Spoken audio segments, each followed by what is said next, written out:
હું મહેસાણા રહેતો પહેલાં, હું આ દાખલો ઘણા ઠેકાણે આપું છું. ત્યાં વધુ કરવા માટે નાઈ આવે મારા ત્યાં, મને કે બાપુ કળિયુગ આવ્યો છે. તને શેનો કળિયુગ આવ્યો?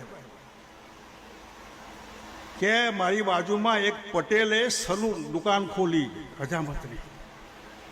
પટેલ સમાજના દીકરાએ હજામતની દુકાન ખોલી, કળિયુગ આવ્યો છે. તમે ખોલો ખરા? દરબારનો દીકરો આ કરે ખરો? પટેલના દીકરાને પોતે અજામત નથી કરવા, એને માણસો રાખ્યા, પણ એનું મગજ ચાલ્યું કે આ બી ધંધો થઈ શકે, કોઈ શરમ ન હોય એમ. આ સૌરાષ્ટ્ર, સૌ વિશેષ અમરેલી, ભાવનગર, આખું સુરતમાં ગયું.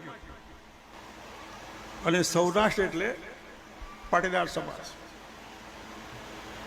શું લઈને ગયા હતા સૌરાષ્ટ્રમાંથી? ડાયવર્સિફિકેશન, દિશા બદલી. કરોડપતિઓના દાખલા તમે જુઓ તો સ્વામિનારાયણના ઓટલા ઉપર રાત્રે પડ્યા હોય એમ કરતા કરતા કરોડ. મોટાભાગના 4 ચોપડી ભણ્યા છે. અને અહીંથી જવાનું કારણ આપણે રહીશું, અહીં ના રહેવાય, આમની સાથે ન રહેવાય.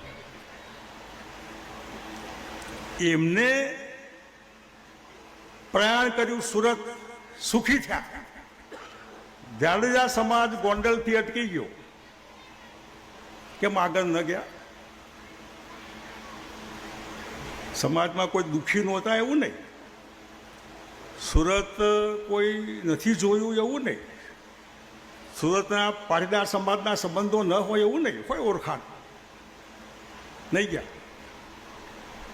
તે મને સમજાવો કે જો તમે આઝાદીના આટલા વર્ષ પછી પણ દિશા ફરક, તો બી ફરિયાદ નહીં કરવાની. અને જે સમાજમાં ભરોસો હોય તો એની વાત માનવાની હોય. જે સમાજના આગેવાનો કહે અને સમાજ ઉપાડી લે, લોકશાહીમાં એ સમાજનું આજે આધિપત્ય છે. જે કોઈ કારણ વગર સમાજના આગેવાનોએ કીધું માટે, આપણા ભલા માટે કીધું હશે, એમના સ્વાર્થ માટે નહીં કીધું હોય,